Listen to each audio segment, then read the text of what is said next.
कहानी नीरू की है। पंजाब की नीरू की शादी दिल्ली के राहुल से होती है। दिल्ली कितना बड़ा शहर है ना, लेकिन आप लोगों का घर तो बहुत छोटा है।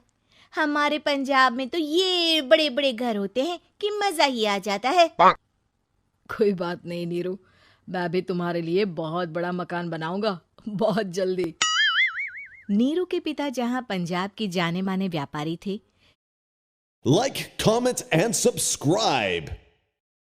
वहीं उसका पति राहुल दिल्ली में एक सिंपल नौकरी करता था। माँ, यहाँ तो घी मक्खन इतना महंगा है कि क्या बताऊं। मैं तो तरस ही जाती हूँ घी खाने के लिए।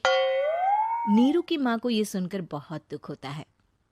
मेरी बेटी को घी नसीब नहीं हो रहा है और ये बहू यहाँ बैठकर घी में शक्कर डाल रही है। देख वनिता, मैं साफ कह रही हूँ, इस घर में जितना घी आएगा उतना ही मेरी बेटी के घर दिल्ली भी जाएगा। अरे ये क्या बात होती है माँ जी? बेटी का उतना ही करो जो अच्छा लगे।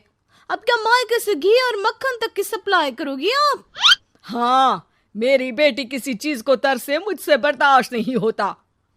अब क्या था, नीरू के मायके में 2 किलो घी आता तो 2 किलो दिल्ली जाता नीरू के पास। एक दिन, माँ बड़ी गर्मी पड़ती है दिल्ली में। इस घर में तो एक ही एसी है और वो भी ड्राइंग रूम में। सारा परिवार एक ही कमरे में सोता है। हाँ बेटा, वो तो हर घर की कहानी है।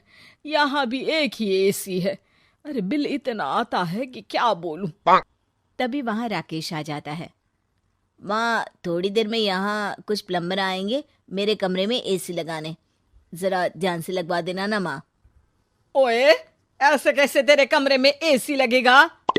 हाँ राकेश, एक बार बात तो कर लेता। अरे पापा, वो वनिता को गर्मी में नींद नहीं आती। ड्राइंग रूम में सबके साथ सोने में वो अनकंफर्टेबल है, इसलिए। अरे पूरे परिवार के साथ वहां तेरी बहन नीरू भी तो सोती है। वो नहीं हो रही क्या अनकंफर्टेबल? समझ रहा है ना? अगर एसी लगेगा तो एक दिल्ली में तेरी बहन के कमरे में भी लगेगा, तभी तू लगा सकेगा। राकेश वनिता को सारी बात बताता है। वनिता करती भी क्या, मन मार कर बैठ जाती है। माँ, ये लोग ठीक नहीं है, क्या करूं मैं? अरे बेटी, यहाँ आ जा, तू यहाँ आकर रह ले। अरे छोड़ दे ऐसे पति को। कैसे छोड़ दूं माँ? समाज क्या कहेगा, लोग क्या कहेंगे? वैसे भी मेरा एक बेटा है मयंक। अरे हटा बेटा, तेरी उम्र ही क्या है, इतनी परेशान रहेगी तो काम कैसे चलेगा। खैर, बात आई गई हो जाती है। माँ को लगता है कि नीरू ठीक है, तो वहीं नीरू के मन में एक ही लाइन चल रही होती है, यहाँ आजा। माँ ने तो बोल ही दिया है कि यहाँ आजा। बस मयंक थोड़ा सा बड़ा हो जाए, इन गरीबों को छोड़कर मैं वापस माँ के पास ही चली जाऊंगी। वो इसी सोच में बाजार में चल रही थी कि मैम, आपका दुपट्टा जमीन को छू रहा है। नीरू जैसे ही उस लड़के की तरफ देखती है, देखती ही रह जाती है। हाय रे, कितना सुंदर लड़का है ये। अब क्या हुआ? मैंने कहा आपका दुपट्टा। तो खुद ही उठाकर दे दो ना। लड़का समझ जाता है कि नीरू उस पर फिदा हो चुकी है। वो उससे उसका नंबर लेकर चला जाता है। अब क्या था, नीरू और रोहित में लगातार बातें होने लगती है। मैं हरियाणा का रहने वाला हूँ, यहाँ एक बड़ी कंपनी का मैनेजर हूँ। अच्छा, और कितने बच्चे हैं तुम्हारे? बच्चे? अरे मेरी तो शादी भी नहीं हुई है। तुम बताओ, शादी करोगी? नीरू शर्मा जाती है। अब लेकिन मैं तो पहले से ही शादीशुदा हूँ। मुझे फर्क नहीं पड़ता, बस तुम शादी कर लो, भाग चलते हैं। बहुत पैसे वाला हूं मैं, हमेशा खुश रखूंगा तुम्हें। नीरू रोहित से मिलकर सारा प्लान बना लेती है और फिर एक दिन घर से भाग जाती है। दोनों शादी कर लेते हैं। शादी के बाद, क्या बात है नीरू, तुम्हें परेशान सा देखता हूँ, सब ठीक तो है ना? हाँ, सब ठीक है।